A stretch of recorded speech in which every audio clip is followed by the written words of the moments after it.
Ok, Muy bien. Bueno, nos reunimos el día de hoy para escuchar la presentación, en primer lugar, de Cristina y en segundo lugar de la doctora Teresa Pedal. Bueno, Cristina, puedes comenzar. gracias. Buenas tardes a todos. Bueno, pues el artículo que voy a presentar se titula Using Large Language Models to Simulate Multiple Humans and Replicate Human Subject Studies, que lo podemos entender como el uso de grandes modelos de lenguaje para simular y replicar estudios con sujetos humanos. Aquí tenemos a los autores y bueno, es una publicación de 2023. Esta es el contenido de la presentación, entonces vamos a tener una breve introducción. Vamos a hablar de la metodología, de cómo se llevó a cabo el estudio, los resultados, las conclusiones y las implicaciones del estudio. Para finalizar con las referencias, así que bueno, vamos a iniciar con la introducción.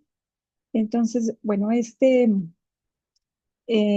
estudio pues tiene como objetivo utilizar estos modelos, grandes modelos de lenguaje para replicar estudios con sujetos que ya tienen resultados pues muy conocidos. Entonces, de esta manera pues se evalúa la capacidad de estos modelos de lenguaje para simular diversos aspectos de la conducta humana.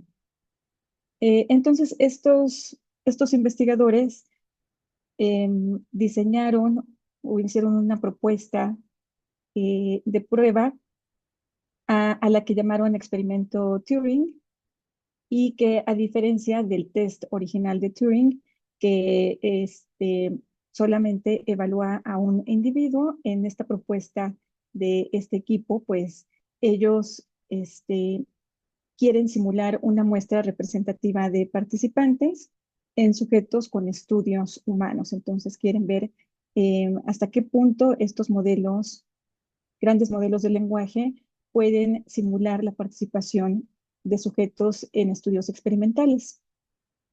Y bueno, entonces ellos consideran que su experimento, perdón, que, que esta prueba que ellos diseñan puede aplicarse a cualquier disciplina, siempre y cuando pues haya participantes humanos involucrados. Y en este caso, pues ellos optaron por la psicología social, la lingüística y la economía conductual.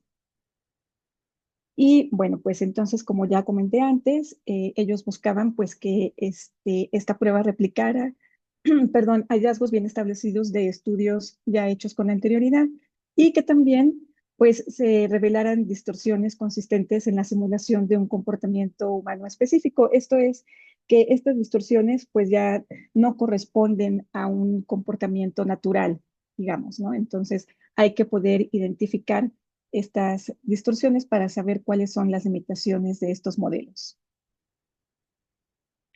Bueno, pues entonces ellos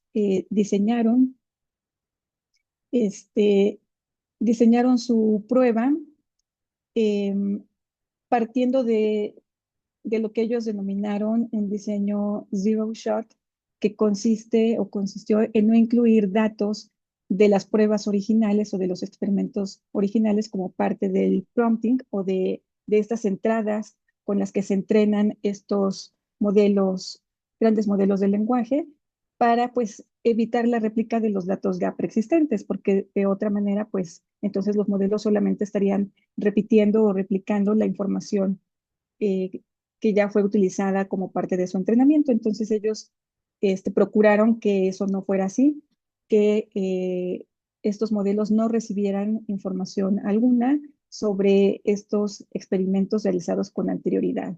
Entonces ellos hicieron modificaciones en el input que utilizaron, bueno, en las pruebas que diseñaron y el input que utilizaron pues también fue especial para obtener los datos que ellos esperaban, como por ejemplo que incluyeron datos demográficos, como son los nombres y títulos de personas con género, también incorporaron ocupaciones para que esto pudiera darle variedad a las respuestas, ¿no? Que ellos querían ver entonces si los modelos podían dar respuestas de hombre o mujer o de persona de cierto perfil profesional o de cierta edad. También incluyeron algunas condiciones ya particulares del experimento, algunos detalles de configuración y de los estímulos que utilizaron. Y para cada una de de estos experimentos, digamos, ellos crearon un programa para generar los prompts específicos para alimentar a estos grandes modelos de lenguaje. Y pues este texto que genera el modelo de lenguaje como respuesta se utilizó para construir una transcripción del experimento simulado. Bien, y también ellos consideraron que era importante que los programas pudieran correrse en cualquier modelo de lenguaje que funcione pues a base de prompting. Entonces ellos incluyeron en su estudio, incluyeron modelos de lenguaje de distintas capacidades. Hay unos que ellos denominan como grandes modelos de lenguaje y otros más pequeños. Entonces incluyeron de ambos tipos en el estudio. Bueno, pues ellos aplicaron entonces su metodología a cuatro fenómenos clásicos en diferentes campos disciplinares que ya he mencionado y se evaluaron entre 5 y 6 modelos de lenguaje, este, pagando el acceso a diferentes, digamos, versiones de modelos como los de PPT o el famoso DPT, ¿verdad? Bien, bueno, pues entonces tenemos estas cuatro pruebas en las que ellos basaron su experimento. El primero, pues, es la adaptación que hicieron de Ultimatum Game, que es eh, es un juego, digamos, utilizado para estudiar la justicia y la racionalidad en economía, en donde, pues, la condición experimental es una cantidad de dinero que se ofrece al participante y el resultado, pues, es la decisión de aceptación o rechazo. Entonces, se tiene una cantidad de dinero específica y entonces se le dice al participante que hay otro participante junto con él y que él tiene que decidir cómo se va a dividir ese monto de dinero entre los dos. Entonces, eh, digamos que su compañero, pues entonces rechaza o acepta esa oferta de división del dinero, pero si la rechaza, pues entonces ninguno de los dos obtiene el dinero. Y si la acepta, pues entonces será con esta oferta que propone. Entonces, bueno, ese es a grandes rasgos el concepto de este juego. El segundo consiste en el uso de Garden Path Sentences, que, bueno, son, como ya sabemos, pues son oraciones que imponen un reto en el procesamiento sintáctico, porque cuando se leen, cuando se comienzan a leer, pues se va generando una interpretación que después, conforme se avanza en la lectura, pues choca, ¿no? Con el resto de la estructura. Entonces, eh, se tiene que regresar al principio de la oración y buscar otra forma, ¿no? de procesarla. Entonces, este tipo de oraciones se utilizan en estudios de psicolingüística en donde el estímulo es una oración de este tipo, o también se utilizan estímulos que son oraciones normales y el resultado es un juicio de gramaticalidad por parte del sujeto. La tercera prueba se conoce como Milgram Shock Experiment, que es una prueba que está dirigida a determinar la obediencia a la autoridad en psicología social. Y bueno, pues entonces aquí existe una autoridad que hace eh, pues da ciertas órdenes al participante y entonces este participante tiene que castigar a una víctima que está allí, que no es real, digamos, está simulada esa víctima. y tiene que castigarla con descargas eléctricas. Entonces, el resultado es el número de shocks administrados por el participante y aquí pues se pone a prueba, digamos, su reacción ante este dilema moral de decir, bueno, debo obedecer a la autoridad o debo de preocuparme por la víctima que está siendo castigada.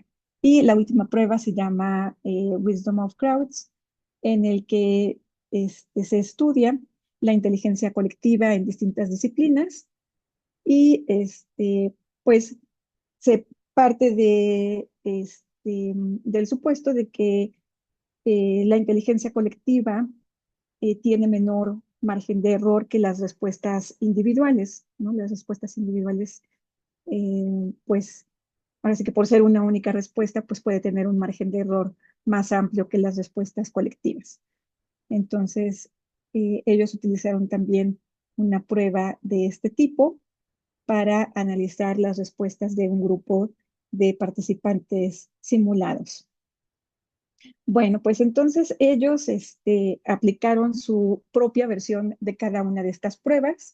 Ellos hicieron las adaptaciones necesarias para que, como ya se mencionó anteriormente, pues estos modelos grandes de lenguaje no tuvieran información y no tuvieran un sesgo este, por información conocida de estos experimentos ya llevados a cabo con anterioridad. Entonces, para eso ellos diseñaron pues su propia versión. Em, y bueno, se encontraron entonces que las distribuciones generadas por el LM5, que es un modelo grande de lenguaje de los que ellos consideran de mayor capacidad, concuerdan cercanamente con las tendencias en las decisiones humanas. Aquí vemos entonces que las ofertas ubicadas entre el 50 y el 100% de la asignación, es decir, de este dinero que se tenía disponible, son casi siempre aceptadas, mientras que las ofertas que van del 0 al 10% de la asignación, pues rara vez son aceptadas. Y ellos también encontraron en estos resultados que los modelos de lenguaje más pequeños, pues no fueron sensibles a las cantidades ofrecidas. Ellos como que siempre dieron una respuesta uniforme, ya sea que se tratara de ofertas justas e injustas, ellos pues no mostraron esta variabilidad conforme a la oferta. Y también encontraron ellos en su estudio que hubo consistencia con las respuestas conforme al género simulado de los participantes. Un ejemplo es que el género masculino fue propenso a aceptar una oferta injusta hecha por el género femenino y ellos lo ponen así como que un detalle de caballerosidad, ¿no? Entre comillas.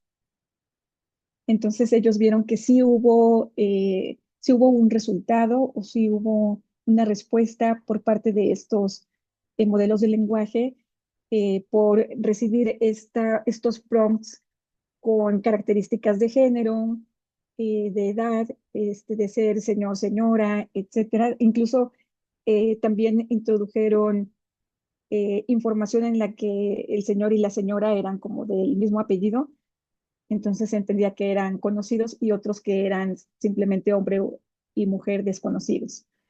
Bueno, pues entonces aquí tenemos la comparación de los resultados de el LM1, el LM5. Aquí tenemos entonces la gráfica que muestra el promedio de la tasa de aceptación.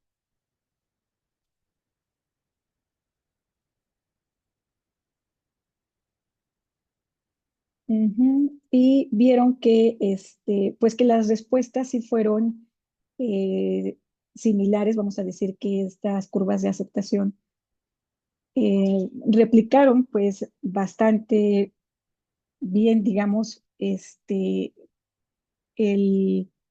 las respuestas proporcionadas por sujetos humanos, ¿no? Entonces sí encontraron mucha consistencia en las respuestas.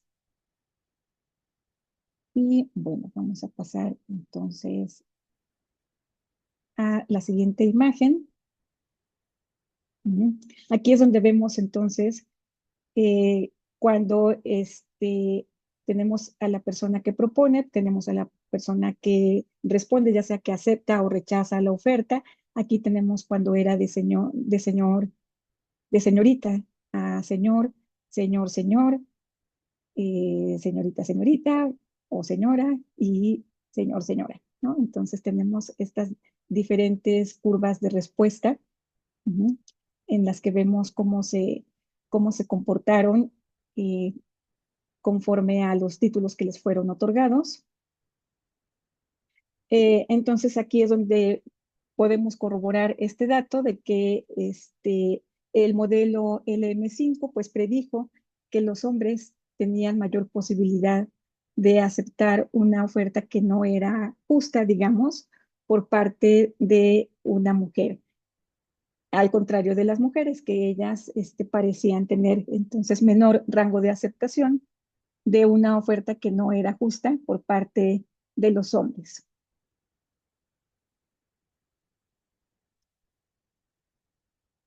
Bueno, entonces eso en cuanto a la primer prueba. En la prueba de estas Garden Path Sentences, bueno, pues con frecuencia los humanos juzgan estas oraciones como agramaticales y esto mismo fue lo que encontró el LM5 y aquí pues también encontraron resultados más robustos en este modelo LM5 en comparación con modelos de lenguaje más pequeños. Ellos encontraron que este tipo de oraciones pues fueron juzgadas como no gramaticales con una probabilidad consistentemente alta en comparación con las oraciones que eran las oraciones de control. Entonces, pues también allí encontraron, déjenme subir un poquito, entonces aquí también encontraron pues un comportamiento muy similar al de los sujetos reales. Bien, en esta prueba de Milgram-Schoch, ellos pues basaron esta prueba en estos estudios sobre autoridad que en un principio llevó a cabo Milgram en 1963, pues para estimar eh, cuándo y cómo la gente desafía a la autoridad cuando hay de por medio este dilema moral, ¿no? Entre obedecer a la autoridad y castigar a la víctima. Entonces, en esta prueba, ellos simularon el papel tanto del experimentador como el del sujeto. Eh, y pues encontraron que en este modelo LM5, el 75% de los participantes simulados pues obedeció a la autoridad hasta el final. En el estudio original, pues 26 de 40 participantes lo hicieron, ¿no? Estuvieron administrando estos choques eléctricos a la víctima hasta llegar a un límite eh, de 300 voltios o algo así. Entonces, bueno, sí fue son descargas que se van acumulando, entonces se supone que ya en ese límite la víctima dice que ya no quiere continuar, que ya no quiere más castigo. Entonces, sí hay pues concordancia entre los resultados que mostraron los sujetos del estudio original con la simulación de estos participantes en el modelo de lenguaje. Bien, aquí en este gráfico entonces podemos ver el resultado, que sí, exactamente son 300 voltios, la intensidad acumulada de la descarga, y pues aquí entonces dicen que ya después del 20º choque eléctrico, pues la víctima ya se niega a participar en el experimento, y aquí vemos entonces en el color naranja está la participación de los sujetos originales, los sujetos humanos, y en color azul, pues vemos la curva de comportamiento de los sujetos simulados por el modelo LM5.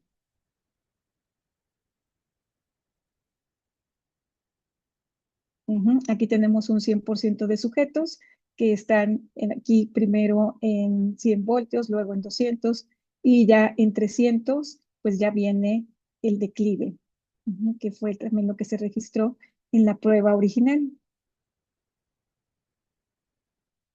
Bien, para la siguiente prueba, que fue la de Wisdom of Crowds, aquí tenemos que em, este grupo de investigadores decidieron hacer su propia versión de la prueba eh, en una prueba de conocimientos generales. Y pues un ejemplo es esta pregunta de cuántos huesos tiene un humano adulto. Y pues aquí sí tuvieron un resultado un tanto inesperado porque vieron que el desempeño de los modelos de lenguaje más grandes y recientes, pues no superaron al de los más pequeños. Entonces aquí tuvieron una tendencia de resultados pues invertida. Y también encontraron una distorsión, es decir, pues un comportamiento de estos sujetos simulados que se aleja del comportamiento de humanos o de sujetos reales. Y pues aquí encontraron esta distorsión de hiperprecisión, pues que consistió en que estos modelos de lenguaje, incluidas las versiones de Chat GPT y GPT-4, encontraron que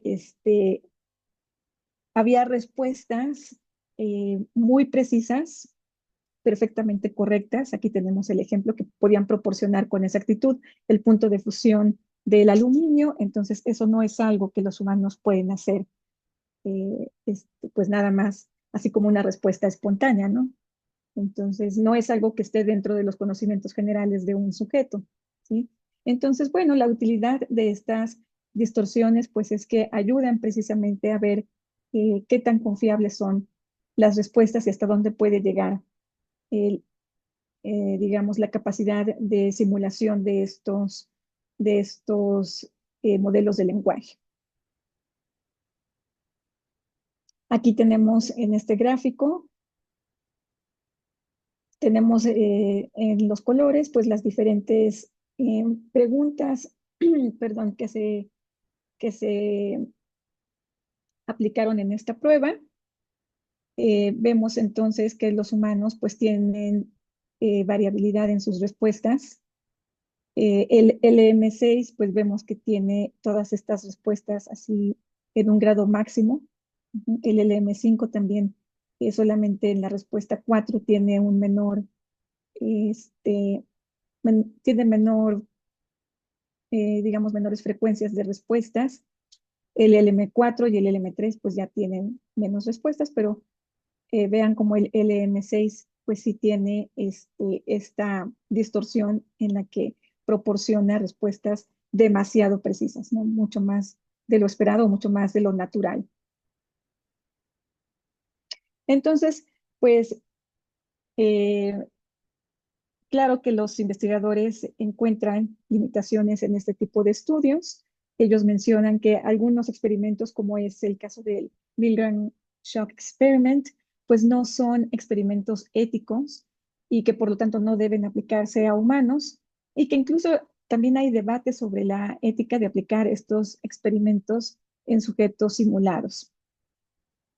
También es verdad que estos modelos de lenguaje pues han sido entrenados con datos que han sido escritos por autores que pues ellos mismos pueden tener sesgos y aquí tenemos ejemplos de estas fuentes. Entonces pues sí existe un riesgo de que las simulaciones proporcionadas por estos modelos de lenguaje pues reflejen esos sesgos más que reflejar meramente el comportamiento de los sujetos. Sin embargo, pues también ellos dicen que este estudio pues es apenas una aproximación a este tipo de exploración sobre los modelos grandes de lenguaje en su capacidad de simular las, eh, las respuestas de sujetos humanos en pruebas experimentales. Pero bueno, ellos reconocen que es una herramienta valiosa para evaluar estas capacidades de simulación.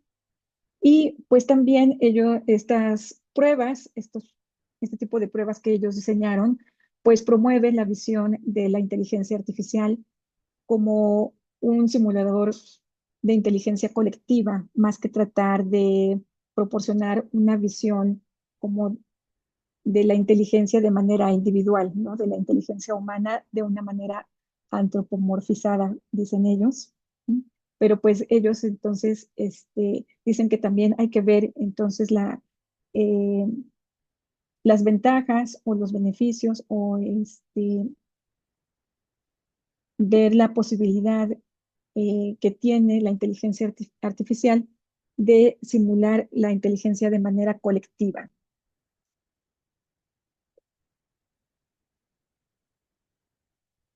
Y pues sí, claro, entender estas distorsiones, que son estas diferencias entre los resultados de la simulación y el comportamiento meramente humano o el comportamiento natural, pues es muy importante para poder implementar aplicaciones posteriores de estos modelos de lenguaje.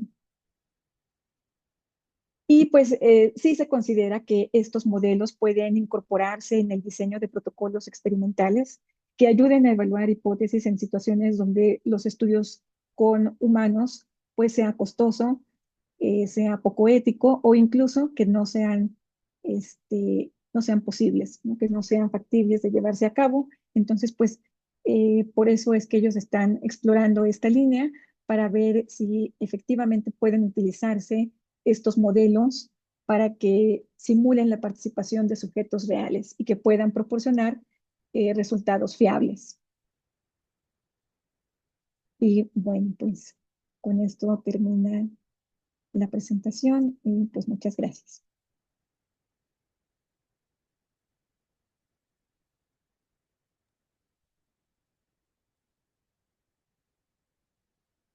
Muchas gracias, Cristina. Fue una presentación bastante clara. Pero antes de pasar a la discusión, quisiéramos que presentara su artículo la doctora Teresa Peralta, para poder dejar la discusión al final. De Claro, muchas acuerdo. gracias.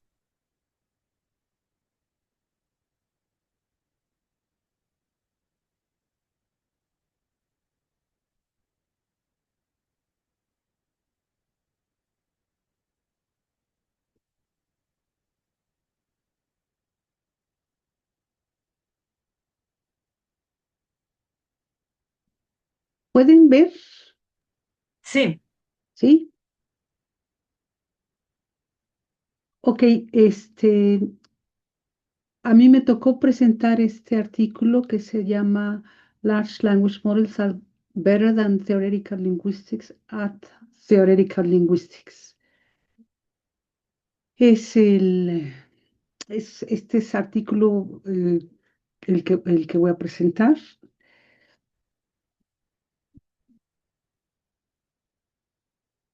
Perdone.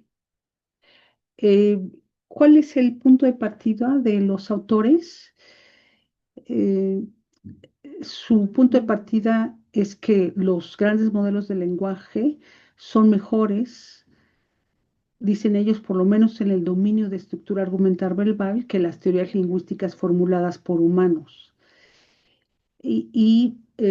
La comparación que hacen es que las segundas no hacen predicciones cuantitativas precisas o las hacen basándose en suposiciones secundarias y en procesamiento de datos manual. Por otro lado, los grandes modelos del lenguaje predicen tasas de aceptabilidad humana para oraciones de estructura argumental verbal cercanas al 0,9, que sería la R de Pearson de una correlación lineal casi perfecta, y por ende constituyen teorías de adquisición y representación del lenguaje humano.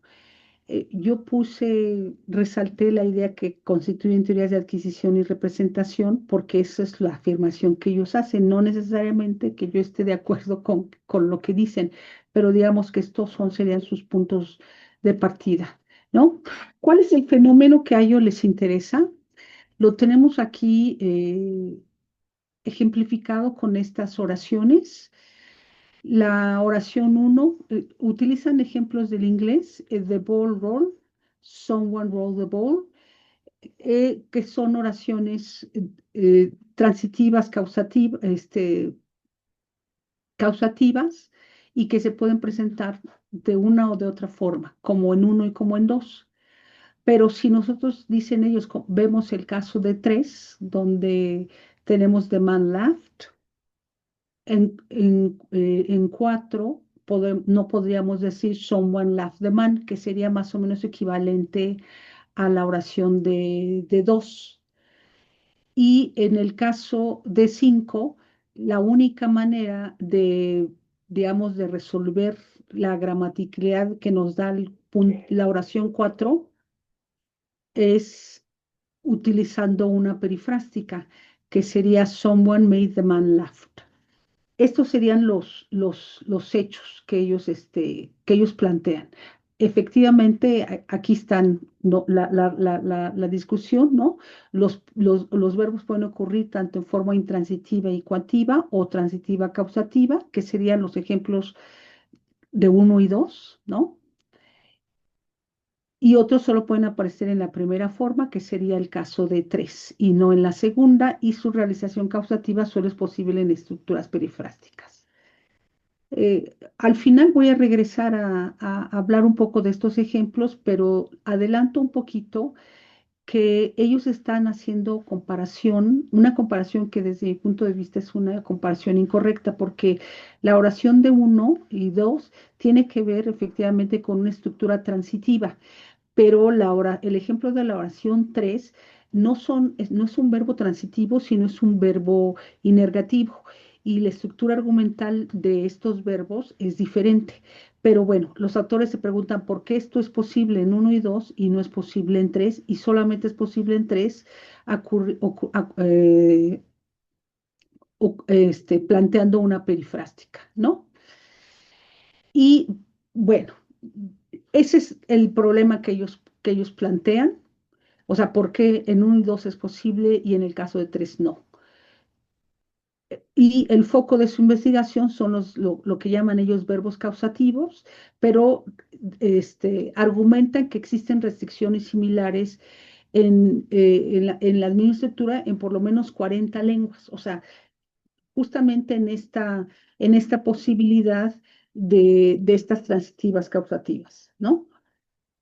Y además dicen que este tipo de patrones también se pueden presentar en otro tipo de construcciones como dativas y transitivas, como locativus figura fondo, o fenómenos donde hay una ausencia de prefijación verbal o en construcciones pasivas. No entran a proporcionar ejemplos de estos fenómenos, pero sí dicen que estas restricciones que ellos comentan para los ejemplos 1 y 2 se pueden observar en por lo menos otras 40 lenguas. Ese dato sí es relevante por sí mismo. Lo que creo que no es relevante es comparar verbos transitivos con verbos negativos, porque su estructura argumental es diferente. Pero bueno, ¿cuáles son los argumentos centrales que ellos utilizan? Dicen que los grandes modelos de lenguaje ya están a la vanguardia de las teorías actuales de cómo los hablantes aprenden y representan estas restricciones. Y luego dicen, bueno, vamos a detenernos un poquito y vamos a tratar de explicar qué entendemos por el concepto de teoría, porque como ellos argumentan que los modelos, los grandes modelos de lenguaje son una mejor teoría que las teorías clásicas lingüísticas, entonces dicen, bueno, pero vamos a ver primero qué entenderíamos por una teoría. Y al respecto dicen, bueno, pues una teoría explica todos o la mayoría de los datos relevantes ya observados. Es el punto 1. El punto 2, una teoría genera predicciones que pueden ser evaluadas, o sea, que pueden ser falsificadas. Efectivamente, en estos dos casos creo que hay un consenso amplio en torno a cómo ellos definen el concepto de teoría. Sin embargo, en 3 creo que dan un brinco que no sé si se sostiene. Por ejemplo, dicen ellos que una teoría no usa constructos teóricos, entendiendo por constructos teóricos entidades cuyo significado no es directamente observable. Eh, Más adelante voy a regresar a este punto porque la ciencia ha avanzado postulando teorías sin observar directamente determinados fenómenos, pero bueno, eso es lo que ellos dicen. Entonces, ellos le agregan el punto 3 para bueno, dar datos, dar argumentos a su favor, ¿no? Y dicen, partiendo de esta concepción de lo que es una teoría, y además ellos dicen que todo mundo acepta estos 3 puntos, cosa que creo que no es cierto, por lo menos el 1 y 2 creo que en términos general no, no son debatibles, pero el 3 creo que es bastante debatible. Y dicen, por lo anterior, los grandes modelos de lenguaje son las mejores teorías de la representación de los hablantes y del aprendizaje de la estructura argumental verbal y sus restricciones.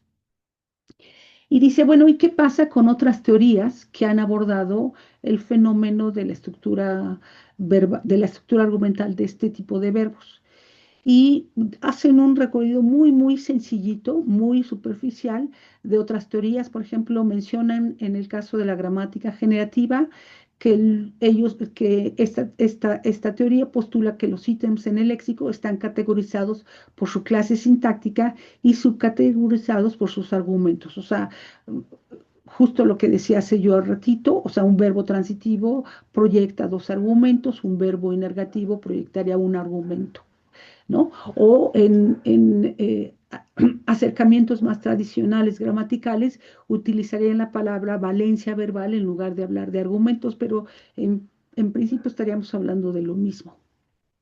Una versión más nueva de la gramática generativa, el minimalismo, dicen ellos, las características verbales se explican por sus rasgos de selección sintáctica y semántica. Esto es que los verbos tienen rasgos de selección sobre cuáles son los elementos con los que se pueden formar estructura sintáctica. Otro enfoque teórico, conocido en inglés por sus siglas HPSG, yo lo traduje al español como la gramática y la estructura de la frase guiada por el núcleo. Esta teoría sintáctica dice que cada entrada léxica verbal contiene rasgos de valencia en el especificador y en el complemento. Otra teoría, la gramática categorial, de acuerdo con estos autores, dicen que la valencia se codifica en el lexicón. Una teoría más, la gramática léxico-funcional, dice que funciona de manera similar a otros enfoques lexicalistas sin entrar a mayores detalles, ¿no? Pero si se fijan de manera muy general, dice, bueno, ¿cómo explicarían este fenómeno otros modelos teóricos? Y la pregunta que se hace dice, bueno, ok, ¿cómo funcionan estas teorías? O sea, qué tan bien explican estos fenómenos? Y dice, al parecer, todas las teorías antes mencionadas funcionan muy bien. Explican los datos relevantes a nivel general. Eso de entrada creo que no está mal, pero bueno, ellos les parece que poco, ¿no? Hacen generalizaciones hacia nuevos casos, generan predicciones nuevas que pueden ser refutadas o falsificadas. Esos 2 puntos creo que estarían a favor de estas teorías, independientemente de si uno se decanta por una y otra, ¿no? Y claro, hay diferencias entre cómo en realidad explican estos fenómenos. Y luego se preguntan, bueno, ¿pero en qué fallan? Y el argumento es el siguiente, dice, estas teorías sintácticas no explican juicios de aceptabilidad probabilísticamente, puesto que de acuerdo con Müller y Wechsler, las reglas léxicas deben contener un componente probabilístico. Ellos se adhieren a la postura de estos autores, sin embargo, está bien que se adhieran, uno no tendría por qué tener nada en contra de eso, pero lo ponen como un acto de fe. O sea, ¿por qué deberían tener las reglas léxicas un componente probabilístico? Si es el caso, ¿no? Pero ellos dicen que ese es el problema de todas estas teorías. Dice, estas teorías lexicalistas no están especificadas con el nivel de detalle que se requería para que pudieran hacer predicciones cuantitativas precisas con respecto de la aceptabilidad gramatical, perdón, es que me está estorbando, de oraciones individuales. Este argumento, desde mi punto de vista, es, como yo digo siempre, estirar la liga demasiado. Una teoría que puede explicar con este nivel de detalle un fenómeno, pues según yo ya no es una teoría, en todo caso es una ley. Pero bueno, ellos dicen que en esto fallan, ¿no? O sea, que sí pueden hacer generalizaciones, pero que no pueden explicar, no pueden hacer predicciones cuantitativas precisas. En fin, Y dicen, bueno, dentro de todas estas teorías hay una excepción. Y dicen, sí, una excepción, no es fabulosa la teoría, pero hasta cierto punto no es tan mala. ¿Y cuál es esta teoría? Dice los enfoques de gramática de construcción, en inglés por su nombre, Construction Grammar, y mencionan este modelo como el de Goldberg.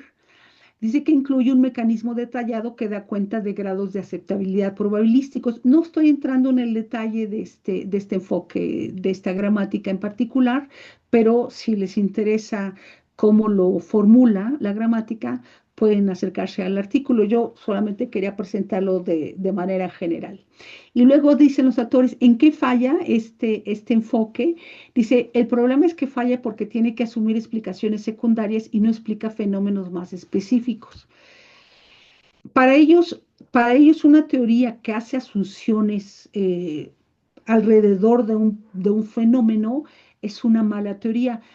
Yo me pregunto por qué necesariamente tendría que ser mala si tiene supuestos de partida adicionales, pero ellos piensan que eso no está bien. Y además dice que esta teoría no explica fenómenos más específicos. En este punto, los autores empiezan a bombardearnos con diferentes ejemplos y hacerse preguntas para ver si estas teorías podrían explicar estos fenómenos adicionales de, de verbos, de la estructura argumental de verbos transitivos causativos, ¿no? Ponen los ejemplos de 7, 8 y 9, por ejemplo, donde tenemos objetos cognados, tenemos un resultativo y el objeto en el caso de 9 es un reflexivo, y se preguntan ellos, ¿cuentan todos estos usos transitivos en estas teorías o solo los transitivos causativos? Lo que no entiendo yo es por qué si una teoría está explicando los fenómenos de los transitivos causativas, tendría que incluir todos los usos de los transitivos. O sea, no sé si me explique, porque no todos los no todos los verbos transitivos pueden hacer tienen esta dualidad de que pueden ser expresados como the ball roll o someone rolled the ball down the hill, por ejemplo, ¿no? O sea, ¿por qué tendríamos, me pregunto yo, contestando a la pregunta de los autores, meter todos los transitivos si el foco del estudio son solamente los transitivos causativos? En todo caso, habría que explicar por qué estos verbos en particular tienen esta propiedad. En fin, otro problema que, según ellos detectan, es que en el caso de los causativos perifrásticos, dice, solo cuentan aquellos con orden canónico. Mi problema con el ejemplo de 10 es que lo que ellos llaman causativos perifrásticos provienen de una estructura que es inergativa, no de una estructura que es transitiva. Y yo siento que ahí los autores están haciendo trampa, porque están metiendo en el mismo costal transitivos causativos e inergativos, que son pues, típicamente verbos intransitivos, y que claro, podríamos hacer un fenómeno de perífrasis para poder mostrar cosas como she was made to laugh, ¿no? En fin. En el caso de 11 y 12, dicen los autores, ¿y qué pasa con los verbos de significados múltiples? Y en el caso de 11 está poniendo el ejemplo del verbo ring. Lo que no me queda claro a mí es si estos dos son ejemplos de transitivos causativos o no, pero los agregan a la lista de problemas potenciales que una teoría lingüística tradicional, según ellos, no contestaría. Los ejemplos de 13 a 18 están ejemplificando verbos polisémicos. Y la pregunta que se hacen los autores, ¿cuántos cuentan como usos transitivos causativos? Bueno, yo creo que la respuesta tendría que ser muy fácil, solamente aquellos que permiten intercalar entre estas dos estructuras. O sea, me pregunto yo de manera más general, ¿tendríamos que ver ejemplo por ejemplo de todo lo que la lengua permite para entonces y solo entonces poder formular una teoría? Bien, en el caso de 19 y 20, Dicen los autores, ¿cómo explicar que la identidad de las frases nominales parece influir? ¿Influir en qué? En el caso de 19 y 20, hay un ejemplo de un genitivo de Magician's Spell, o en el caso de 20, solamente una frase nominal simple como The Magician. Dice, al parecer los participantes en estos ejemplos dan tasas de aceptabilidad más grandes con causantes más directos. O sea, más directos, entendiendo, supongo yo que tiene que ver con la cercanía, no con el caso de 19, dice menos tasas de aceptabilidad en el caso de 19 que en el caso de 20. O sea, ahora están poniendo el ejemplo del genitivo, o sea, están poniendo fenómenos adicionales para, entre comillas, complicar el fenómeno de los translativos causativos, cuando el fenómeno del genitivo sería, pues, tendría que explicarse de otra manera, o sea, en otro costal, digamos, ¿no? Y la última pregunta que se plantean a este sentido es, ay, perdón, es en ejemplos como el de 21, donde dicen, ¿y qué pasa con significados más amplios? En este ejemplo de 21, si nosotros leemos algo así como The Dictator Disappear His Enemies, dicen ellos, la única manera de darle una lectura o una interpretación adecuada a 21 sería entender el verbo disappear como kill. Y yo no sé si todos estamos de acuerdo con que esto es así. Y la pregunta es, ¿qué quiere decir? O sea, ¿qué querría decir con contextos más amplios? La pregunta es si contextos más amplios, en términos de cómo lo definen ellos, afectarían la naturaleza de un verbo transitivo causativo. O sea, toda esta colección de preguntas, dicen ellos, parece ser que las teorías clásicas tradicionales no las abordan. O sea, todo eso lo deja, estos son como detalles más específicos del fenómeno, y sin embargo las teorías no los abordan. No demuestran que esto es así, pero en fin, ¿no? Dicen ellos, el problema con las teorías lingüísticas verbales en general es que no es posible especificar cuantitativamente todos los factores relevantes y cómo interactúan. Eh, ¿Cuáles serían en este caso de este fenómeno, los factores relevantes? Y la pregunta sería cómo interactúan. Tendrían ellos, creo yo, por lo menos, la obligación de demostrar cuáles son esos factores relevantes y en un sentido cómo interactúan. No lo hacen, pero con la afirmación parece ser que es suficiente. Dice, de hecho, modelos computacionales simples comparados con los grandes modelos de lenguaje más actualizados funcionan un poco mejor que las teorías verbales. Dice, los modelos son exitosos en sus predicciones porque se correlacionan bien con juicios humanos de aceptabilidad. Y este es el punto clave, digamos, para defender toda su postura, que los modelos pueden predecir bien, o sea, pueden predecir en el mismo sentido que predicen los seres humanos cuando se les pide hacer juicios de aceptabilidad gramatical con oraciones del tipo 1 y 2, y en el caso también de las de 3. Dice, claro que para que funcionen bien estos modelos hay que armarlos con conocimiento preexistente tanto de las construcciones relevantes y las construcciones relevantes de las propiedades semánticas de cada verbo. Y dice, ni nada más, bueno, pues nada más, ¿qué más querían? ¿No? O sea, y claro, este es creo yo, el gran problema de la comparación entre los modelos y el conocimiento lingüístico que tienen los humanos de su lengua materna, porque yo no sé si los seres humanos nada más tienen conocimiento de las construcciones relevantes.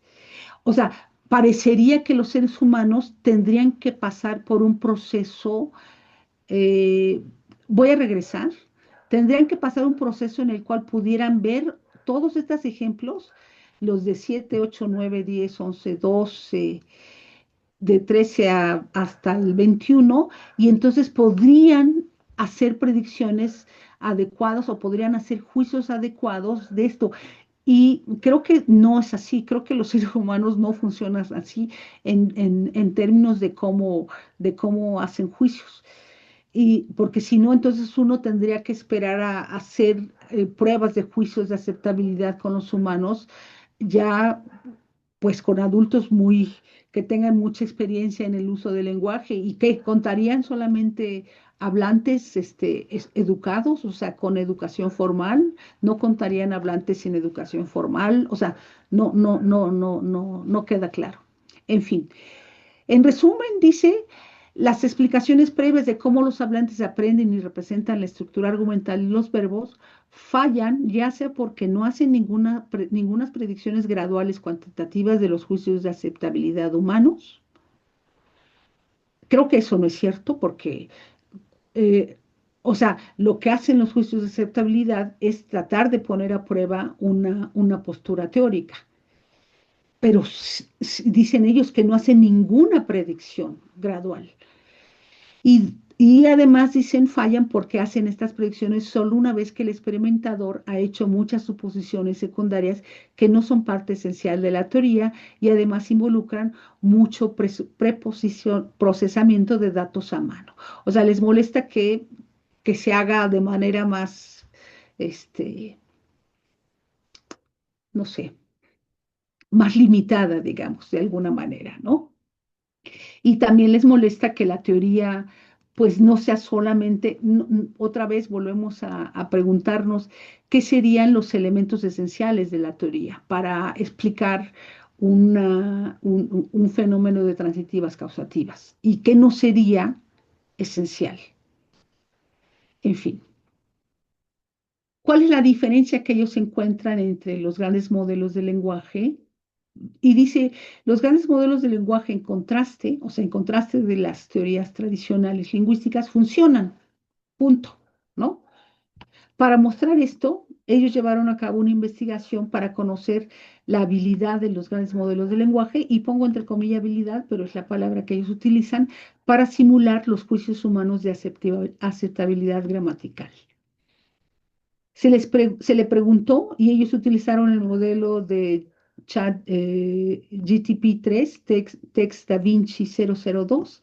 Se le preguntó a este modelo evaluar la aceptabilidad gramatical de la estructura transitiva y la perifrástica de oraciones en inglés. Es interesante que, como ya les había dicho, ellos están mezclando la transitiva y la perifrástica, pero la perifrásica es de un verbo inergativo, no de un verbo transitivo. Entonces, yo no sé si el experimento está bien hecho, seriamente, o sea, lo digo en serio, me lo pregunto en serio, porque si el foco, porque ellos claramente dicen que el foco son las transitivas causativas, ¿por qué ponen perifrásticas de verbos que no son transitivos?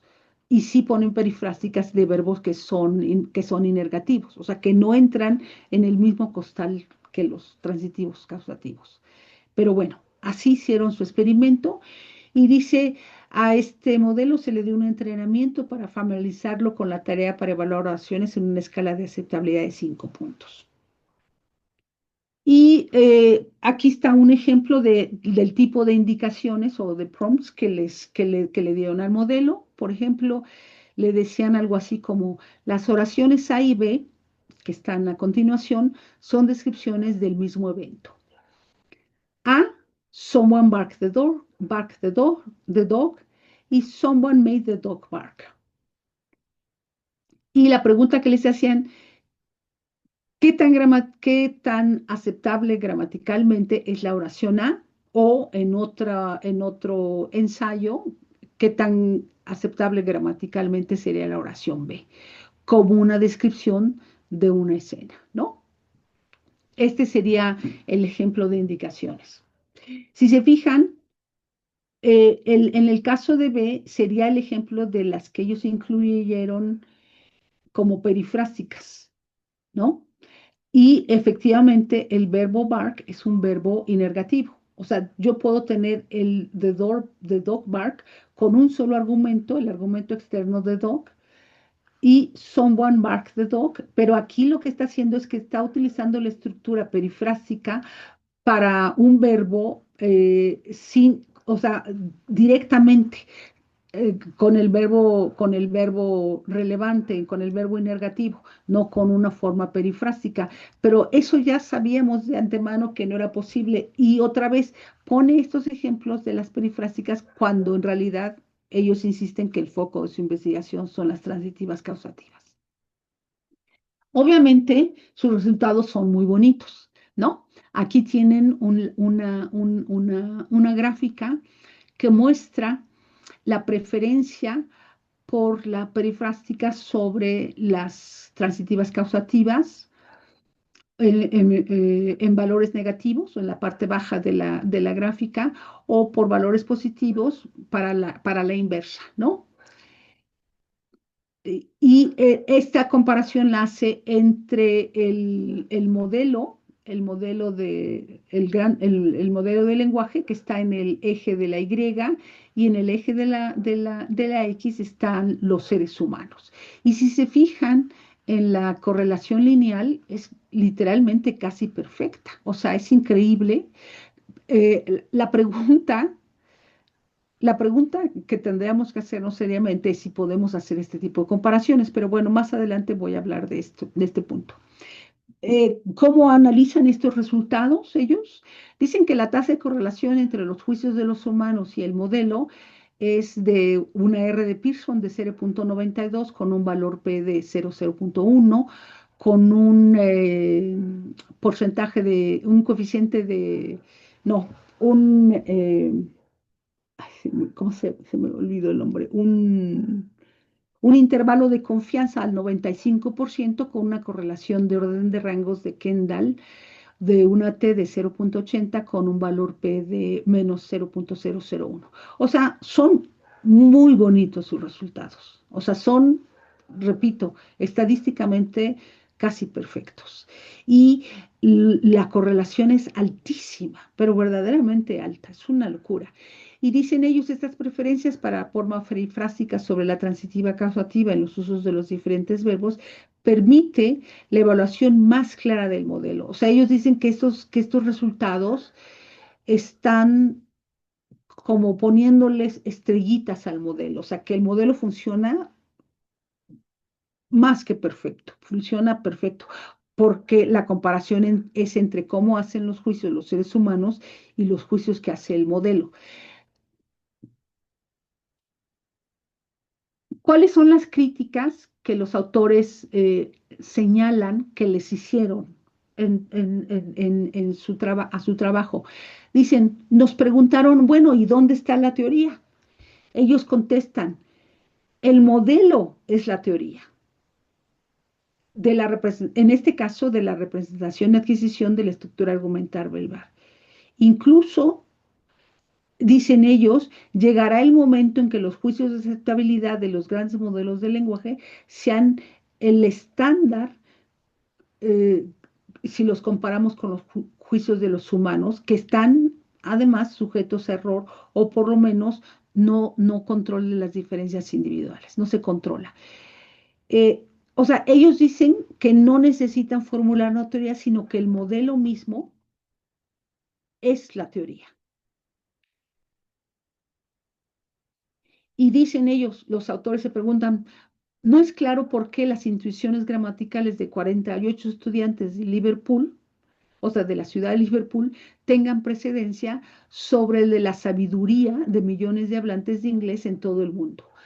O sea, la sabiduría de millones de hablantes de inglés en todo el mundo en realidad es cómo cómo ha sido alimentado el modelo con estos ejemplos. Y entonces dice, pues 48 hablantes contra millones de hablantes, pues obviamente, según ellos, lo que ganan son los millones de hablantes. Y dicen ellos, otra crítica que nos han hecho es que no tenemos idea de lo que el modelo está haciendo, ¿no? Y cómo contestan a esta crítica. Dice, a diferencia de las teorías lingüísticas tradicionales, hasta el último detalle de las suposiciones de los modelos y las operaciones que lleva a cabo están escritas en blanco y negro. O sea, se sabe hasta la última coma que se metió, en miles y miles de código computacional. El código, dicen ellos, es una teoría de adquisición. sabemos exactamente qué es lo que está haciendo el modelo. O sea, ahora lo que están diciendo no es que el modelo es la teoría, sino que el código, o sea, el input para generar el modelo es la teoría. Y además es una teoría de adquisición. Y dicen ellos, no es necesario que una teoría científica sea entendible. Y citan a Piantadossi, que seguramente ustedes ya se lo han encontrado. Piantadossi se ha vuelto famoso últimamente, igual que en su momento Tomasello, por escribir un artículo diciendo que los grandes modelos de lenguaje están refutando toda la teoría de Chomsky, ¿no? Y entonces dicen ellos que en la línea de Piantadossi no es necesario que una teoría científica sea entendible. Según los autores, es inevitable que cualquier teoría exitosa sea demasiado compleja para que la podamos entender intuitivamente. O sea, pobres seres humanos, ¿no? Digo, ¿por qué queremos entender las teorías? ¿No? En fin, y dicen los autores, para predecir la siguiente palabra en cada entrada de un enunciado, un modelo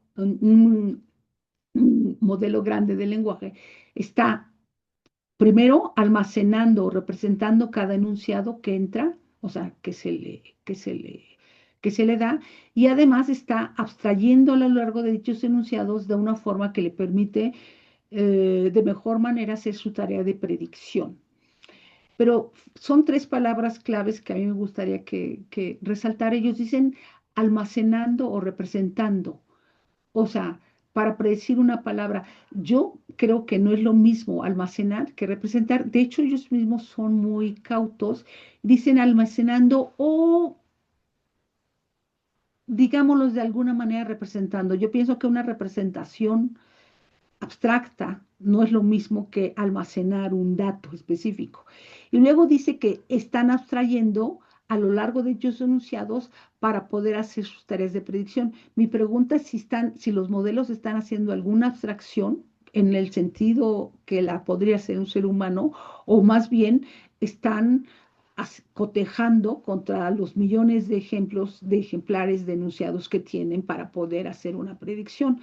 Creo que aquí estiran la liga demasiado.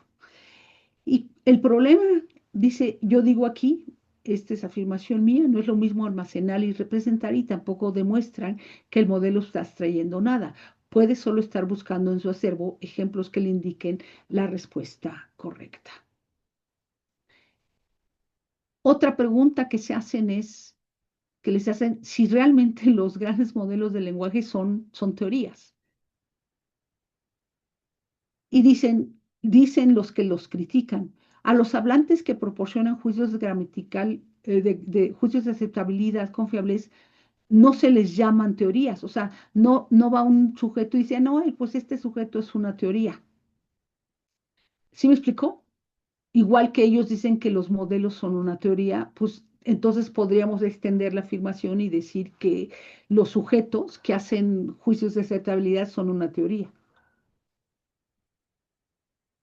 Los autores contestan, todas las selecciones realizadas por los diseñadores, o sea, los que diseñan los modelos, en torno a la arquitectura y los mecanismos del modelo, son una teoría de adquisición del lenguaje.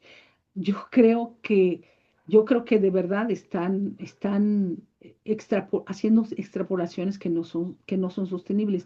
Yo creo que los modelos efectivamente tienen una estructura y tienen mecanismos que les permiten almacenar millones y millones de datos y a partir de ahí cotejar, hacer predicciones sobre posibilidades en la lengua. Pero bueno, eso es lo que ellos dicen. Finalmente, dicen los autores, bueno, ¿cuáles son las limitaciones y las ventajas de los grandes modelos de lenguaje? O sea, y dice, en nuestro caso, el trabajo solo se hizo en un solo dominio, en la estructura argumental de transitivos causativos. Esto no es cierto, porque incluyeron estructura argumental de transitivos causativos y además incluyeron en la estructura argumental de perifrásticas de verbos inergativos, ¿no? O sea, están mezclando dos fenómenos diferentes. Pero bueno, dice, los grandes modelos del lenguaje no son perfectos en su representación de la semántica, pero son lo mejor que tenemos hasta ahora. Esto, esta limitación que comentan tiene que ver con un segundo experimento que hicieron para ver qué tan buenos eran los modelos en la parte semántica, pero ya no contaban con el modelo de Da Vinci 002 y lo hicieron con otro modelo y los resultados no les salieron exactamente como querían porque era un modelo más pequeño. Y entonces por eso llegan a esta conclusión. Yo no incluí en la presentación esta segunda parte del experimento, pero los resultados, como ellos mismos lo reconocen, no son tan buenos. Otra cuestión que afirman es que, dice, los grandes modelos de lenguaje no tienen intenciones comunicativas y hasta cierto punto una semántica del mundo.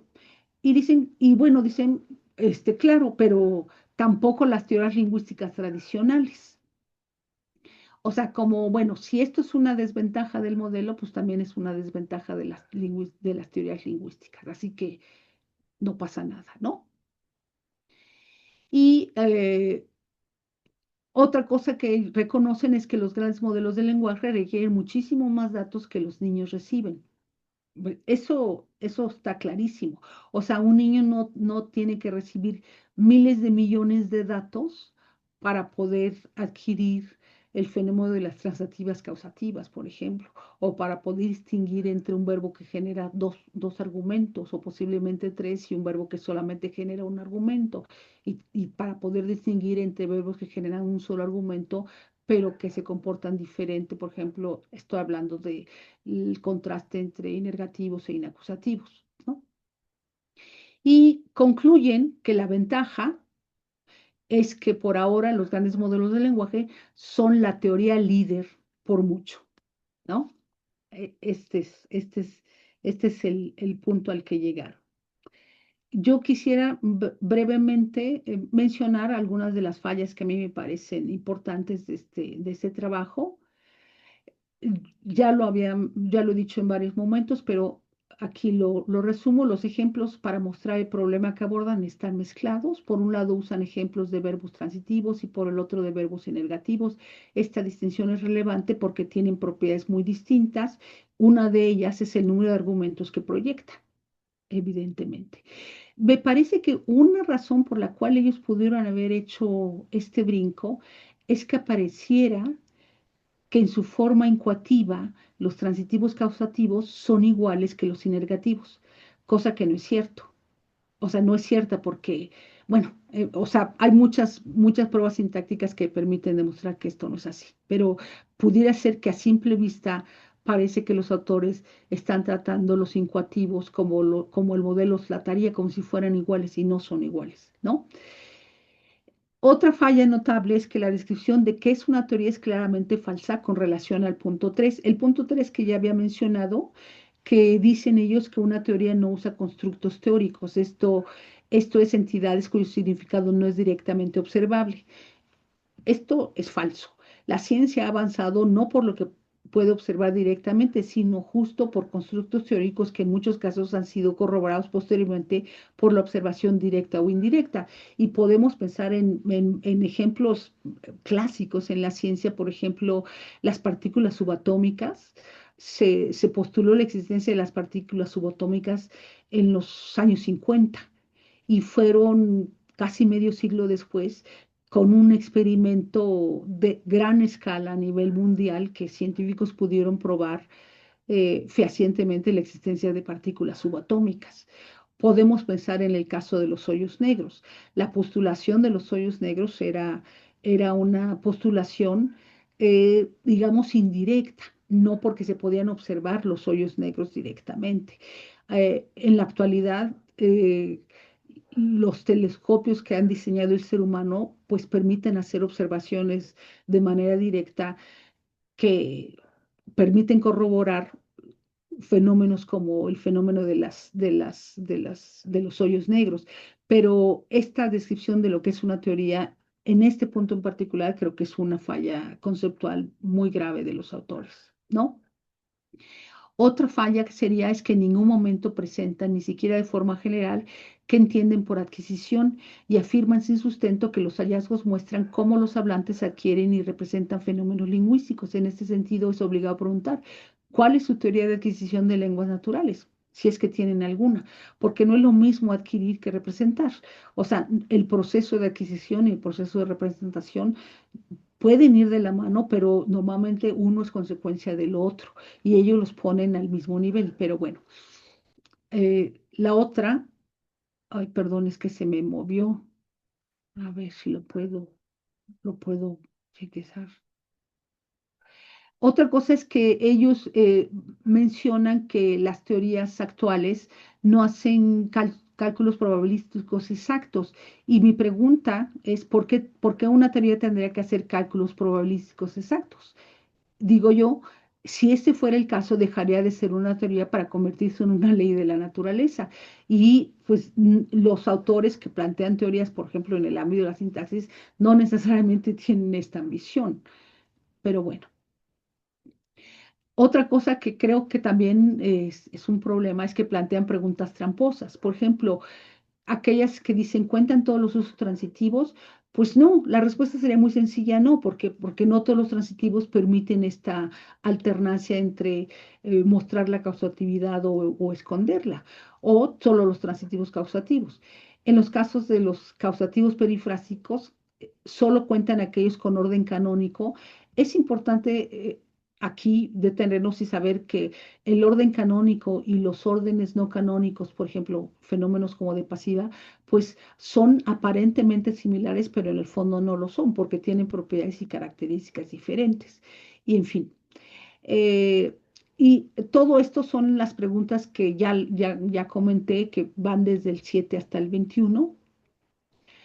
Otro problema, dicen ellos, es que la evidencia de que los grandes modelos de agua son mejores teorías es que se correlacionan con los juicios de aceptabilidad que hacen los humanos.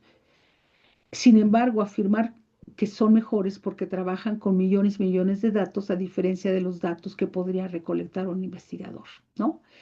La anterior afirmación no tiene sustento porque entonces esto supondría que no podríamos estipular ninguna teoría sin tener millones y millones de datos. Y eso no ha pasado nunca. Así no ha avanzado la ciencia. Y además, en términos estadísticos, la pregunta relevante ¿es necesario tener millones de datos sobre juicios de aceptabilidad? La respuesta es categóricamente negativa, porque con tener una muestra representativa infinitamente menor a la que los autores aducen, se puede tener alguna idea indirecta de cómo está representado el sistema lingüístico en la mente-cerebro de los hablantes de una lengua, ¿no? Lo anterior nos lleva a traer la clásica distinción entre competencia y actuación lingüística, hecha por Chomsky hace más de medio siglo. Lo que juzgan los hablantes es lo segundo, pero a partir de su competencia lingüística. Esto es a partir de un sistema lingüístico internalizado cuando adquieren su lengua materna. En otras palabras, su lengua I. ¿Sí? Los grandes modelos de lenguaje no tienen internalizado un sistema lingüístico en el sentido anterior, ni tampoco tienen una competencia lingüística. Lo que tienen es acceso a millones de datos, o sea, tienen ejemplos, tienen acceso a millones de datos de actuación lingüística que permiten que sus juicios, entre comillas, se correlacionen de manera casi perfecta con los juicios de los hablantes. Pero no podemos decir que un modelo tiene un sistema lingüístico internalizado. La competencia lingüística puede ser reconstruida de varias formas, por ejemplo, vía los juicios de gramaticalidad, pruebas conductuales, por ejemplo, tiempos de reacción, rastreo de mirada, etcétera, neuroimagen, neurofisiología o técnicas incluso invasivas. En este sentido, los grandes modelos de lenguaje no pueden brindar ninguna contribución relevante a nuestra comprensión de la competencia humana del lenguaje, que va obviamente mucho más allá que solamente los juicios de gramaticalidad, ¿no? Otro dato, y el otro dato muy, muy importante, es que los estudios de tipo comparativo en distintas lenguas han reportado que solo un tipo de gramática son posibles en las lenguas humanas, aquellas gramáticas basadas en estructuras sintácticas jerárquicas. Por ende, lo opuesto, o sea, gramáticas basadas en un orden lineal, no se han encontrado en ninguna lengua en el mundo, ni tampoco en la producción espontánea de los niños cuando adquieren su lengua materna, ni tampoco en la producción de hablantes de segundas lenguas. O sea, no existen lo que llamarían los autores, en algún momento postularon la hipótesis de las gramáticas salvajes, o sea, que un hablante de una segunda lengua estuviera creando reglas imposibles. No cruzan ese tipo de límites, ¿no? La sintaxis de las lenguas humanas ignora la realización física de una secuencia de palabras, específicamente su orden lineal. Por ejemplo, para fenómenos de en fenómenos de concordancia, pues lo podemos ver de manera muy clara, ¿no? En ningún modelo grande de lenguaje se podría formular la distinción entre lenguas posibles e imposibles. Simplemente no existe un equivalente y por ende hacer la comparación resulta absurdo, resulta insustancial. Estos modelos no tienen los límites que tienen la sintaxis de las lenguas humanas. O sea, dicho en otras palabras, podrían aprender cualquier cosa. Si les diéramos y millones de datos de oraciones equivocadas, podrían aprender, entre comillas, aprenderlos. Pero sí es importante hablar de la distinción entre lenguas posibles y lenguas imposibles o lenguas que están basadas en estructuras sintácticas jerárquicas, que serían todas las lenguas naturales, y contrastarlas con lo que se ha denominado lenguas planas, que sabemos que no existen en las lenguas naturales. Ok. Y para terminar, nada más les recomiendo dos artículos que están abordando justo este fenómeno, o sea, como respuesta a lo que estos autores defienden. eh, El de Katzir, Ronnie, Why Language Models Are Poor Theories of Human Linguistic Cognition, y esta es una respuesta a Piantadosi, que es el que les estaba diciendo hace ratito, que es el que se ha vuelto en los últimos años muy famoso por un artículo que publicó en torno a que los grandes modelos de lenguaje refutan la teoría chomskiana, ¿no? Y está el de Andrea Moro, Mateo Greco y Stefano Capa, que aborda, es un artículo muy sencillito del cual yo tomé las últimas ideas, justamente esto de los modelos amplios de lenguaje, las lenguas imposibles y el cerebro humano. Y con eso terminaría.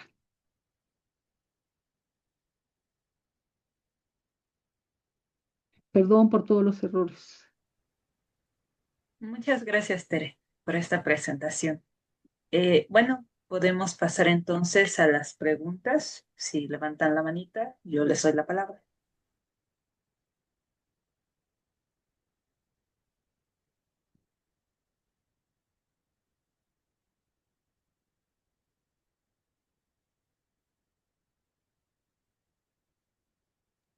Sí, Tai, y luego Tere.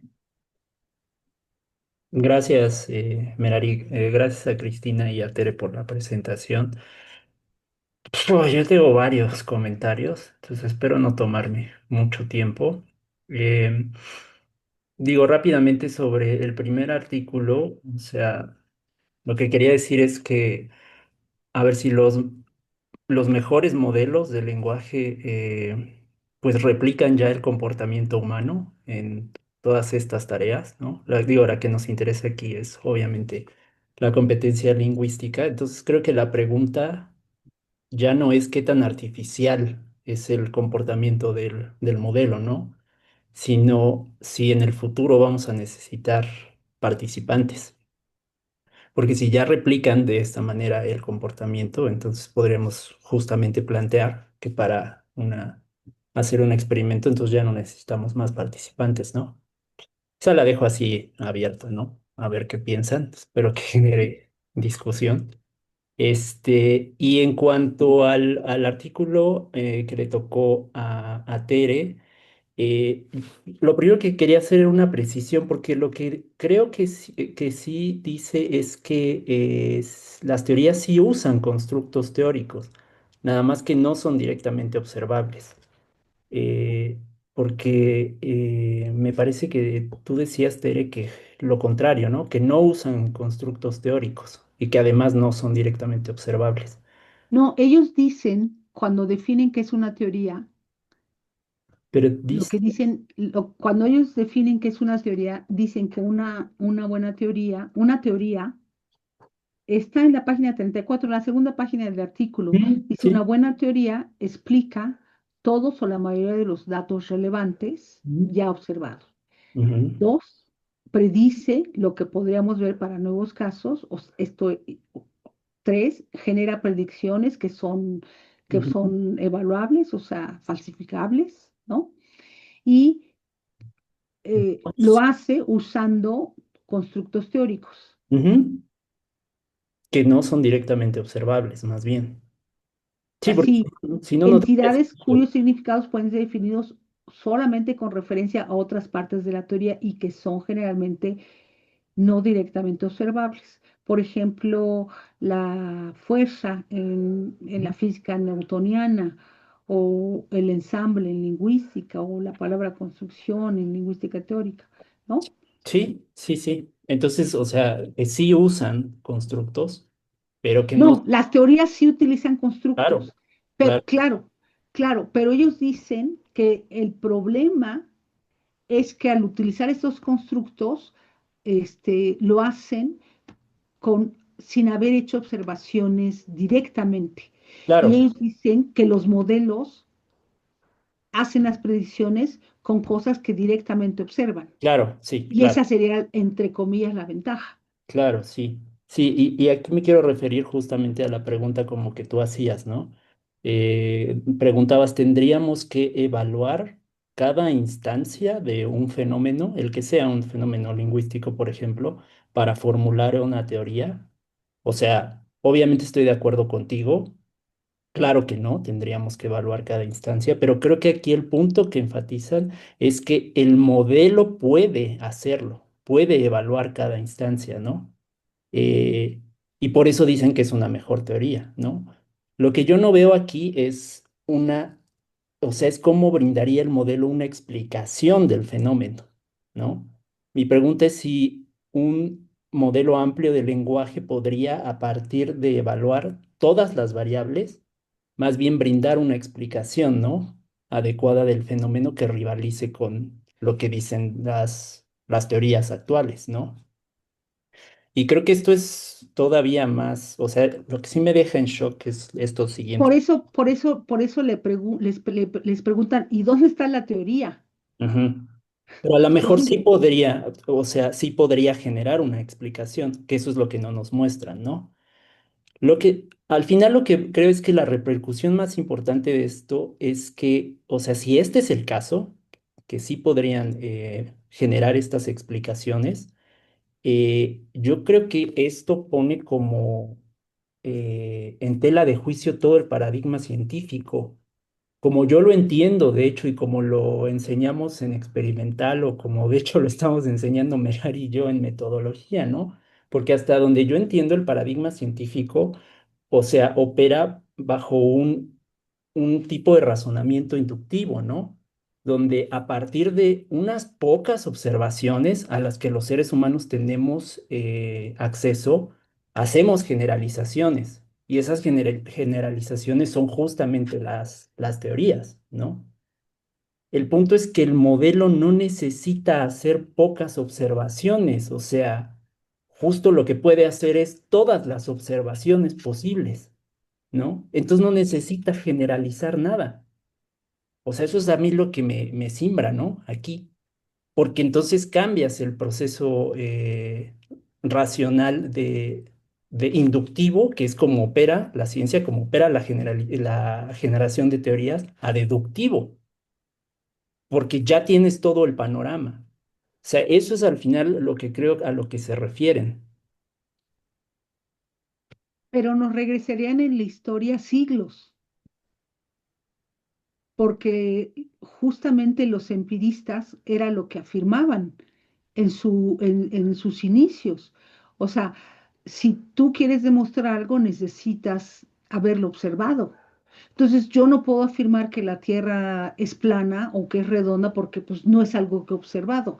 No puedo afirmar que todos los cuervos son negros porque no he visto a todos los cuervos que están Exacto. en el mundo. O sea, ese es mi Entonces, punto, que ya no y tenemos entonces, y entonces, entonces dice Karl Popper, que fue el, digamos, el que rompió con este absurdo de los empiristas, digo, y dijo, no, uno no avanza en la ciencia observando todos los datos, uno avanza en la ciencia falsificando las observaciones. Exacto, encontrando al cisne negro. Lo que creo que dicen estos cuates es que el modelo ya no tiene que pasar por eso porque el modelo sí puede hacer todas las observaciones. Es que no las hace, el modelo no hace ninguna observación porque lo que está haciendo el input es sobre el lenguaje humano. Sí, Los que hicieron la producción de esto fueron humanos, no fue el modelo. sí, o Las sea, oraciones no son del modelo. por observaciones quiero decir que ya tiene todas las variables por todos los datos que ya tiene. Es decir, ahí está toda la evidencia positiva. Lo que no tiene es evidencia negativa, eso sí, ¿no? O sea, no tiene evidencia de qué construcciones no se dicen, porque justamente se alimenta de lo que ya se ha dicho. Todos los datos que están ahí es lo que se ha dicho, pero tiene acceso a todos los datos. Es como si tuviera acceso trasladándolo o extrapolándolo al ejemplo de Popper, a todos los cisnes blancos. Sí sentí lo que estoy diciendo. Pero es justamente lo que estoy diciendo. O sea, un ser humano no tiene acceso a la evidencia negativa, pero sí tiene internalizado un sistema lingüístico que le permite saber lo que es posible en la lengua y lo que no es posible en la lengua. O sea, si tú le preguntas, si tú formulas una oración gramatical y le preguntas a un hablante nativo, ¿esto es posible? Te va a decir no, no es posible. Y no porque sea un lingüista y porque sepa la diferencia entre un verbo transitivo o un verbo inergativo, ni porque sepa que es un argumento, ni porque sepa que es valencia. O sea, ni siquiera necesita metalenguaje. O sea, y con eso yo terminé el artículo, justamente la presentación diciendo, el ser, o sea, la pregunta más profunda es por qué las lenguas humanas son como son y no de otra manera.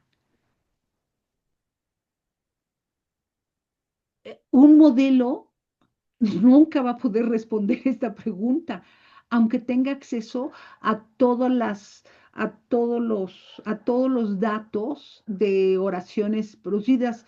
Y estadísticamente eso es irrelevante, es totalmente irrelevante, porque entonces estadísticamente tú para poder afirmar cosas sobre lo que hacen los sujetos o lo que dicen o lo que tendrías que siempre tener millones de datos. Eso es imposible, humanamente imposible. Por ejemplo, ahora que hubo el COVID, los investigadores estaban en una posición nunca antes vista, maravillosa, porque tenían gente infectada con COVID de grupos humanos en Europa, en África, en Asia, en América Latina, y podían evaluar qué tanto estaba funcionando o no una vacuna con estos grupos humanos, y no solamente con grupos humanos, por ejemplo, en Europa del Este o Europa del Oeste, ¿no?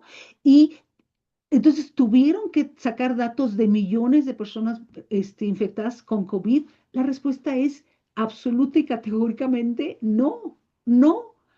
Hubiéramos tardado millones de años en sacar una vacuna contra el COVID, se tardaron un año.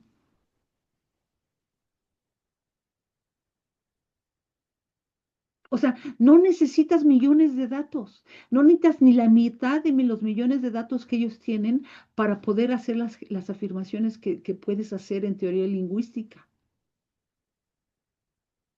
No, porque el proceso es inductivo. A partir de pocas observaciones, haces generalizaciones. Otra vez, el punto es que el modelo no necesita hacer generalizaciones porque ya tiene acceso a todos los datos. O sea, no necesita justamente eso porque todos los datos ya están ahí. Entonces la generalización ya está. Creo que ese es el punto. Pero yo ya me voy a callar y mejor que... Yo también me callo. Graciela, adelante. Ay, muchas gracias. No, pues es que esto está súper interesante. Perdón que me atreva a opinar a pesar de que muy a mi pesar no pude leer el artículo, pero pues como hicieron una maravillosa presentación, me voy a animar porque creo que algo entendí. Pero en esta cosa, este punto que están abriendo de la generalización, a mí lo que dice este Itai de que vemos unos datos y hacemos la generalización, hay de generalizaciones a generalizaciones. puedo pasar de pocos datos a la generalización porque encontré la causa de eso, o puedo pasar de manera temeraria de que ya vi tres gatos negros y voy a decir que todos los gatos son, a ver, y eso me lleva, yo no conocía estas frases que dice Tere, de que citó de Chomsky, que podemos conocer todas las actuaciones, pero eso no es conocer la competencia, o perdón si me estoy equivocando en la paráfrasis, pero inmediatamente se me vino la noción aristotélica de ciencia, conocimiento de las cosas por sus causas. Los grandes modelos de lenguaje o en general estos grandes modelos pueden conocer todas las cosas, pero no conocen las causas. Y nosotros las generalizaciones que podemos hacer como humanos es cuando captamos las causas, de ahí podemos hacer la generalización, a pesar de haber hecho muy poquito. No sé si me explico en lo que quiero decir. Entonces, ¿qué es lo que vamos a decir? ¿En qué términos decimos si necesitamos o no necesitamos? A ver, lo que quieres es hablar de un caso concreto, pues si los grandes modelos ya tienen todos los casos, pues van a poder señalar un caso concreto, pero no conocen la causa de por qué está pasando eso. O sea, ¿a qué le vamos a llamar conocimiento o qué es lo que nos va a importar? ¿Sí? O sea, yo pensaría que en términos chomskianos nos interesa más llegar a la competencia más que actuaciones. Y en términos aristotélicos nos interesa más llegar a las causas que a cosas particulares, a datos particulares. Bueno, espero no haber revuelto mucho las cosas, pero quería simplemente decir eso. Muchas gracias. Y gracias a las expositoras. Muchas gracias. Gracias, Graciela. ¿Alguien más tiene algo que comentar?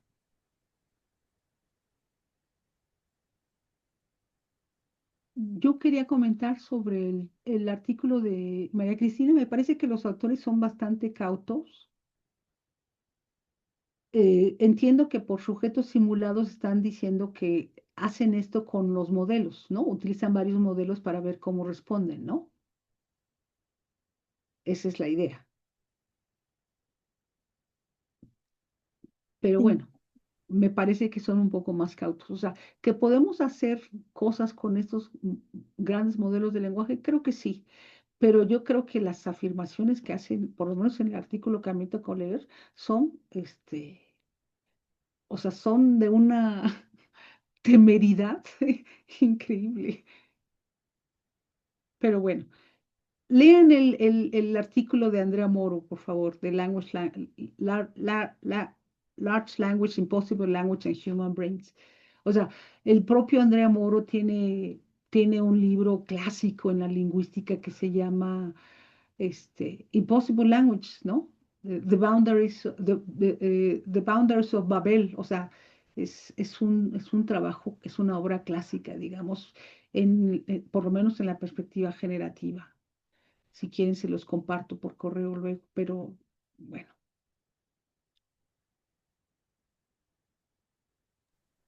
Muchas gracias, Tere. Sí, yo también encontré un poco extraño el segundo artículo. O sea, como que el título promete algo que no cumple a lo largo del texto, porque, o sea, es como por el título pareciera que va a hablar de cómo los modelos y los lingüistas se comparan, ¿no? En desarrollar teorías, pero cuando el modelo se convierte en la teoría, es muy extraño llegar a una conclusión de este tipo. Tendríamos que decir entonces que los hablantes son la teoría o los lingüistas son la teoría, no sé. Pero ¿cuál es la Pues, teoría que estaba poniendo a prueba? Esa es la pregunta sí, centrada. no, y Nunca lo plantearon así. desde lo que mencionas, cuando empieza a poner fenómenos lingüísticos que claramente, bueno, no sé si los autores estén familiarizados con cada uno de los tipos de oraciones, en fin, Dicen que que están sí, mencionando, pero pareciera que no, no, dicen que sí.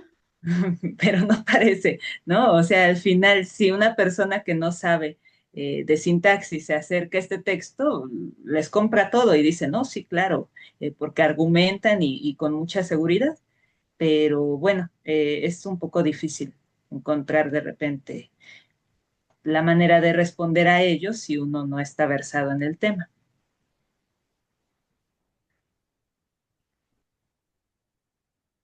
Pero bueno, ¿alguien más tiene algún comentario? ¿Alguna pregunta o inquietud? Sígala.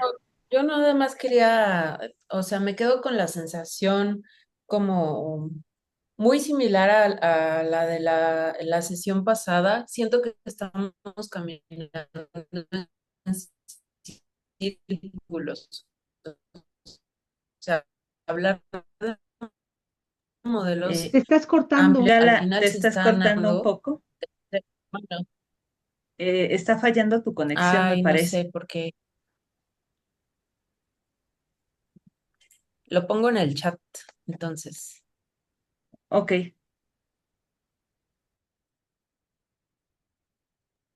aunque pareciera que ya se resolvió.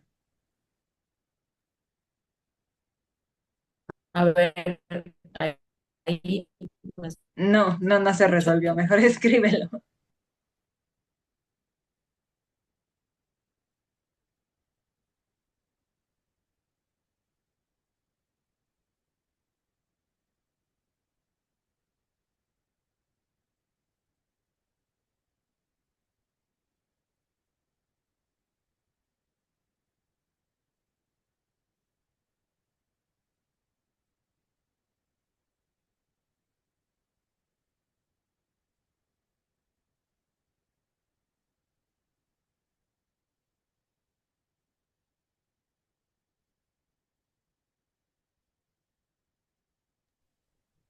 Creo que Cristina quiere. Cristina, adelante. Gracias. Solamente un comentario al respecto de estos grandes modelos de lenguaje. Me parece que sí, efectivamente, los autores del primer artículo son cautos con sus conclusiones.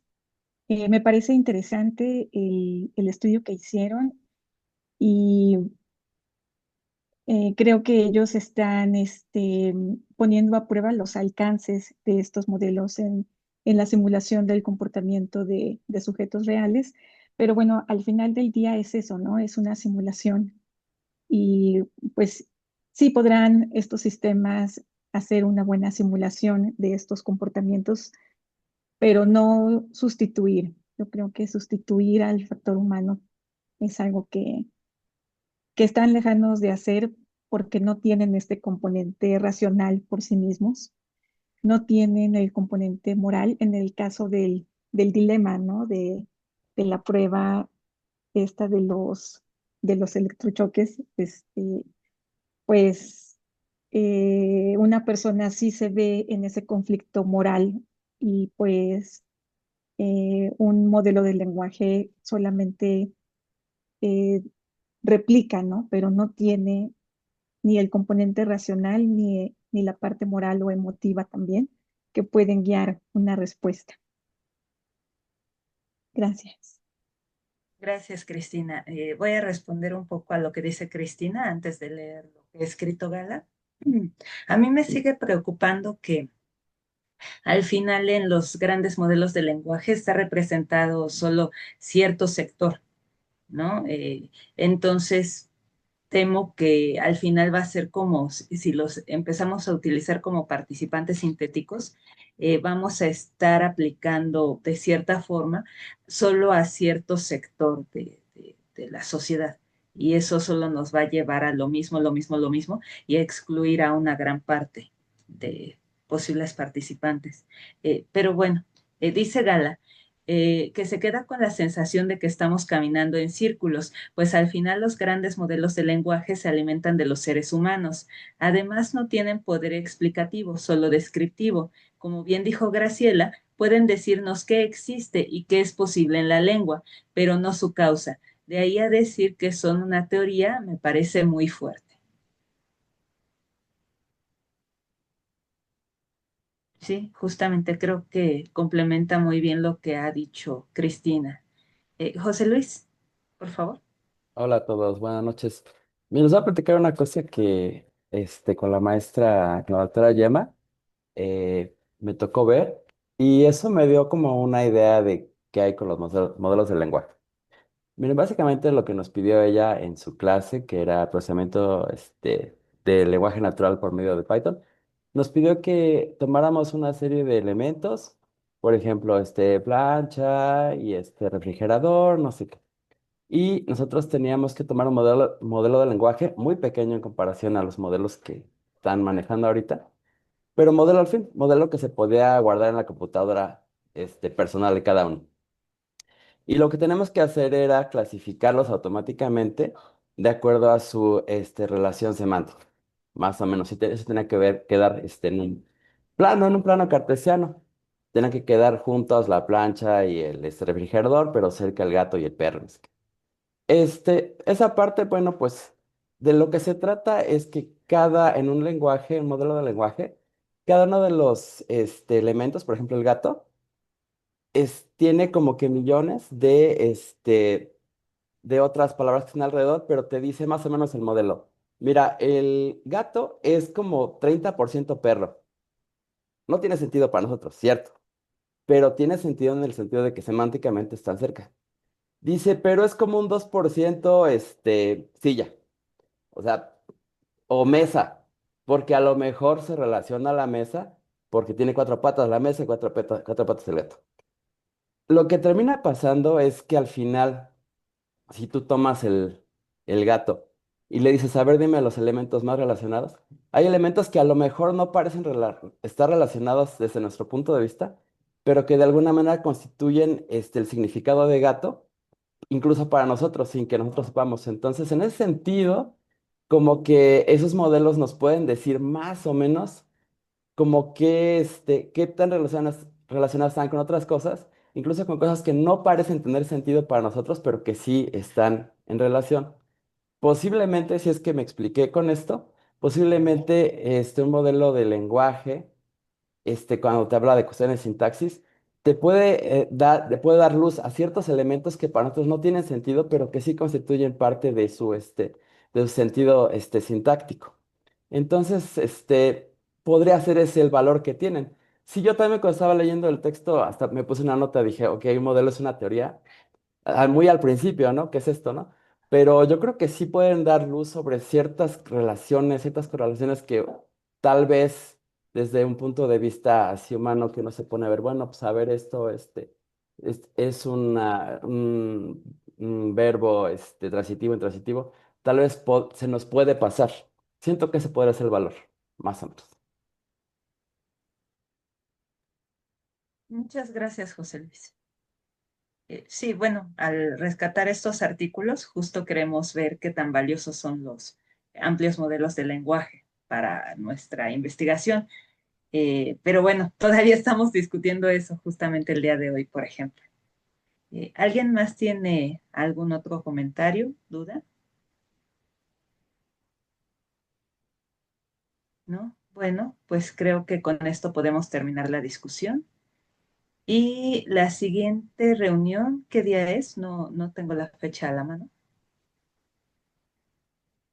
Si me pudieran ayudar, Galaita. Sí. Es el 20 de noviembre. Ah, gracias, María. No es El 20 feriado, de ¿no, noviembre. verdad? No, el ¿Perdón? feriado sería el lunes 17. Ajá, sí, el feriado es el 17. Entonces no afecta nuestra próxima reunión del día 20 de noviembre. Muy bien. Les mandamos el artículo por correo. Sí, Ya tenemos quién va a presentar, ya no me acuerdo. Acela, si no mal recuerdo, fue quien se ofreció a presentar. Yo les mandé otros por si les interesaba presentar. Por aquí, creo, ¿no? La vez pasada, para que hubiera dos presentaciones, por si alguien más se anima. Ok. De todas formas, mandamos los artículos porque ya habíamos hecho una asignación, pero tenemos que enviarlos y ahí ya queda, porque sí me parece que que habíamos pensado en 2 personas para la siguiente sesión.